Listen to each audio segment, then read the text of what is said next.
ولا يزال طائفة من أمتي منصورين لا يضرهم من خذلهم حتى تقوم الساعة. قال ابن المديني هم أصحاب الحديث، رواه الترمذي وقال هذا حديث حسن صحيح. بسم الله الرحمن الرحيم. وعن ابن عباس رضي الله عنهما أن رسول الله صلى الله عليه وسلم قال: إن الله تجاوز عن أمتي الخطأ والنسيان وما استكرهوا عليه. رواه ابن ماجه والبيهقي رحمهما الله تعالى.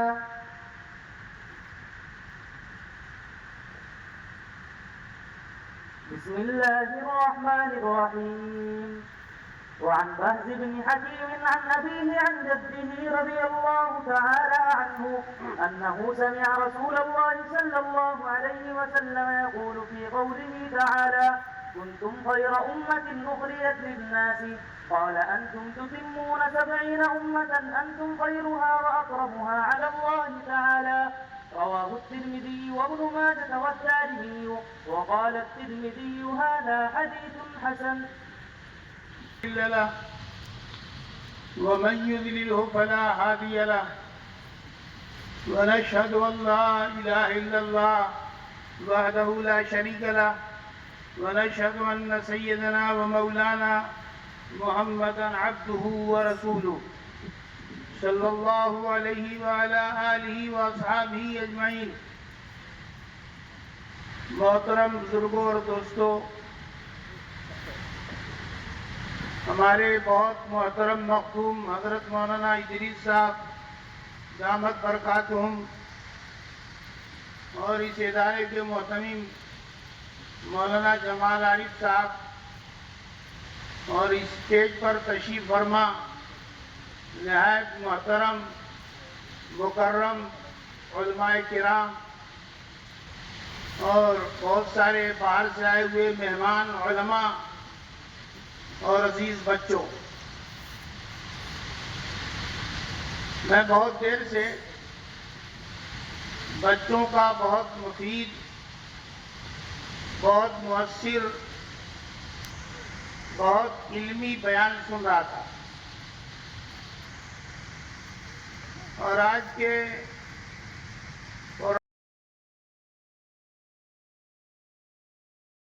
محتمم صاحب کہ 3 جملوں نے بطور خاص متاثر کیا۔ پہلا جملہ یہ تھا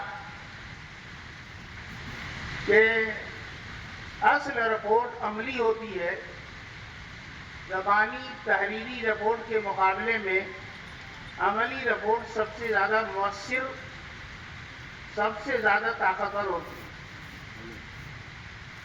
انہوں نے کہا کہ طلبہ کی آپ نے عملی رپورٹ دیکھی۔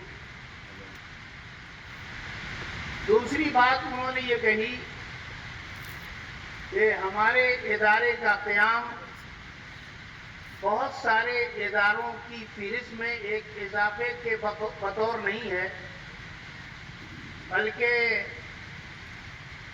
ہم نے یہ طے کیا ہے کہ ہمارے ادارے سے ایسے طلبہ نکلیں جو فریضہ دعوت کو صحیح انداز میں انجام دے سکیں۔ تیسری بات انہوں نے کہی کہ داعی کو چاہیے کہ علاقائی زبان میں بطور خاص اپنے آپ کو تیار کرے، علاقائی زبان میں یا مدعو کی زبان میں محنت کرنے سے دعوت کو نسبتاً زیادہ کامیابی ملتی ہے۔ بچوں کے پروگرامات بہت اچھے رہے، آپ نے خود دیکھے۔ ختم مشکات یا ختم بخاری کا جو پروگرام ہوتا ہے وہ میرے لیے بڑا مشکل ہوتا ہے۔ مشکل اس لیے نہیں ہوتا کہ اس میں میرے لیے کلام کرنا مشکل ہے، میں تو اسی کا طالب علم ہوں اور یہی کتابیں اور حدیثیں پڑھاتا رہتا ہوں۔ مشکل اس وجہ سے ہوتی ہے کہ اگر میں حدیث پر اور حدیث کے متعلقات پر بات کروں تو اس میں جو عام لوگ بیٹھے ہوئے ہیں ان کا حق ادا نہیں ہوگا، اور اگر عمومی انداز کی گفتگو کروں تو ختم مشکات کے عنوان سے یہ پروگرام ہے، اس کا حق ادا نہیں ہوگا۔ بہرحال میں درمیانی انداز کی بات کرتا ہوں۔ عزیز طلبہ، آپ نے سنا ہوگا کہ یہ مشکات دو بزرگوں کی محنت کا نتیجہ ہے۔ ایک بزرگ جو بہت پہلے پیدا ہوئے تھے، 435 ہجری میں پیدا ہوئے، جو محی السنہ کے نام سے جانے جاتے ہیں، جنہوں نے مصابیح السنہ لکھی تھی۔ مصباح کے معنی چراغ کہتے ہیں، اسی کی جمع مصابیح ہے۔ مصابیح السنہ ان کی کتاب ہے، لیکن ان کی کتاب میں صحابی کا نام نہیں تھا، روایت کس کتاب کی ہے اس کا حوالہ موجود نہیں تھا، اور صرف فصل اول تھی اور فصل دوم تھی۔ بعد میں صاحب مشکات آئے جو کسی بھی سن میں پیدا ہوئے ہوں، لیکن انتقال 740 یا 747 میں ہوا، اور غالباً 737 میں انہوں نے مشکات کی تکمیل کی ہے۔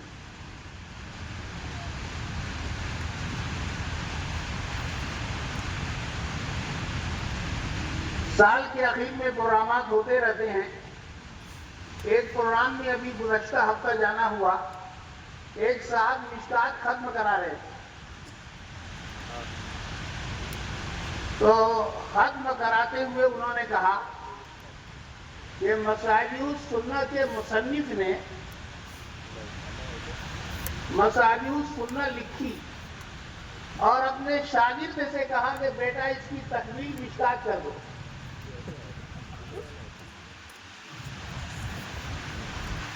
میں نے کہا کہ بھئی وہ ان کے نہ بیٹے ہو سکتے ہیں نہ شاگرد ہو سکتے ہیں، دونوں میں تقریباً 200 سال کا فرق ہے۔ عجیب و غریب بات یہ ہے کہ مشکات جب مکمل ہوئی تو مشکات کی سب سے پہلی شرح صاحب مشکات کے استاد محترم علامہ طیبی رحمۃ اللہ نے لکھی، الکاشف عن حقائق السنن کے نام سے، جو 743 ہجری میں انتقال فرما گئے۔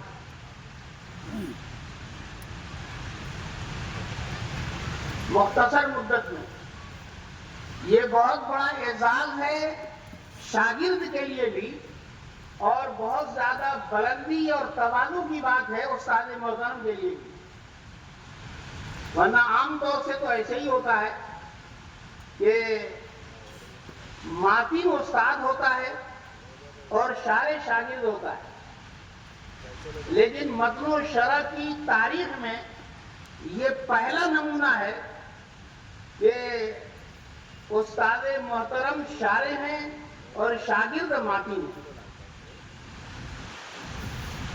مشکات میں آپ لوگوں نے سنا ہوگا کہ 29 کتاب ہے، کتاب مانے بڑی سرخی ہے، اور 327 ابواب ہیں، باب ہیں۔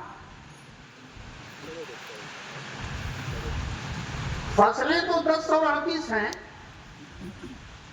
فصلوں سے مجھے کچھ لینا دینا نہیں ہے، مجھے بات یہ بتانی ہے کہ یہ جو کتاب ہیں، یعنی موٹی موٹی جو سرخی ہے، جس کی تعداد میں نے کہا کہ 29 ہے اور ابواب 327 ہیں، یہ در حقیقت میں یہ بتانا چاہتا ہوں کہ دین کے موٹے موٹے مسئلے،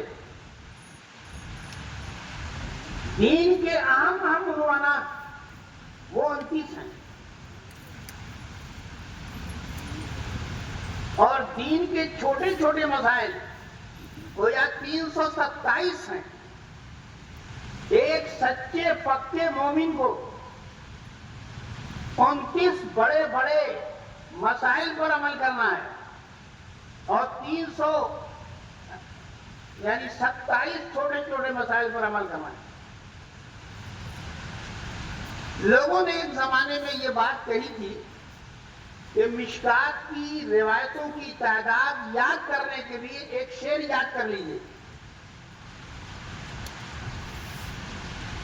وہ شعر ہے، احادیث مشکات کا ہے شمار، احادیث مشکات کا ہے شمار، جو 55 ہو زائد تو ہوں 6000۔ احادیث مشکات کا ہے شمار، جو 55 ہو زائد تو ہوں 6000۔ لیکن عزیز طلبہ نے جب حدیث پڑھی ہوگی، مشکات پڑھی ہوگی، تو جلد اول میں دیکھا ہوگا کہ نمبرنگ ہے 3078 کی، اور جلد ثانی میں نمبرنگ ہے 6294 کی۔ اس سے یہ بات معلوم ہوتی ہے کہ دونوں جلدوں میں ملا کر